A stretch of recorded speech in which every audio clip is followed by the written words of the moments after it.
জামানত হিসেবে দিয়েছে। কি হিসেবে দিয়েছে বলেন? জামানত হিসেবে আমরা আল্লাহকে দিয়েছি, কিন্তু আল্লাহকে জামানত দেওয়ার পরে নিজেকে আবার ভুলে গেছি। সব আমার, বাড়ি আমার, গাড়ি আমার, টাকা আমার, পয়সা আমার, সন্তান আমার, স্ত্রী আমার, বাবা আমার, সব আমার, সব আমার, সব আমার। কিন্তু একটা আছে, আল্লাহ কুল্লু নাফসিন বিমা কাসাবাত রহিন। বন্ধক দেওয়ার পরও আপনি সব আমার আমার আমার আমার বলতেছেন, কিন্তু আল্লাহ এই আয়াতের সঙ্গে মিল রেখে একটা কথা স্মরণ করায় দিলেন, কুল্লু নাফসিন যায়িকাতুল মাউত।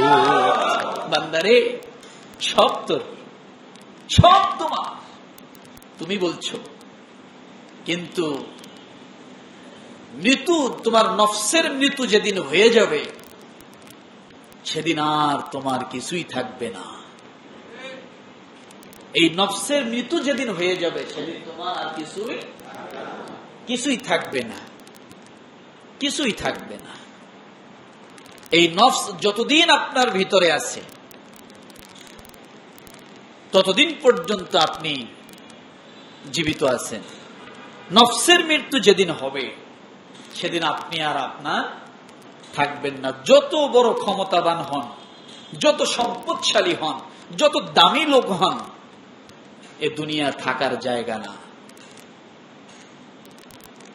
কিন্তু আল্লাহ এই কথা কেন বললেন, কুল্লু নাফসিন বিমা কাসাবাত রহিন? যে তুমি আমার কাছে বন্ধক রেখেছো, তোমার নফসকে, তোমার নিজেকে তুমি বন্ধক রাখছো। এই কথা বলার পরেও আমরা সেই নফসের গোলামি করি, আল্লাহর গোলামি করি না। কার গোলামি করি?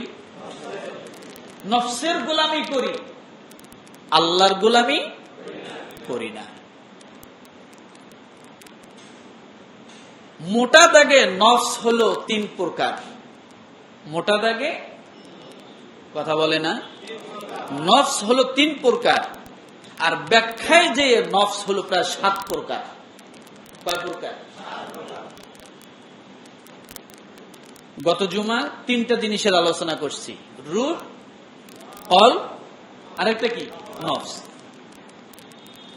আজকে নফসের ব্যাখ্যাটা বলি। দেখেন, যেহেতু কুল্লু নাফসিন বিমা কাসাবাত রহিন, রহিন শব্দের অর্থ হলো কোনো কিছু বন্ধক রাখা। কি রাখা? জামানত রাখা। এর নাম হলো রাহিন। তাহলে নফস কত প্রকার? মোটা দাগে 3 প্রকার, ব্যাখ্যায় যে 7 প্রকার। আপনি নফসের গোলামি করেন, আর আল্লাহ বলছে তুমি আমার গোলামি করো। তুমি তো বন্ধক রাখছো, তুমি তো আমার কাছে বিক্রি হইছো, কিন্তু বিক্রি হওয়ার পরেও তুমি আমার গোলামি করো না। তাহলে তোমার স্থান হবে ওই জাহান্নামে। সূরা মুদ্দাসসিরের শেষে আল্লাহ আযাবের কথাগুলো বলছেন। তাহলে মোটা দাগে যদি 3 প্রকার হয়, দেখেন তো আল্লাহ তাআলা এই নফস শব্দ ব্যবহার করছেন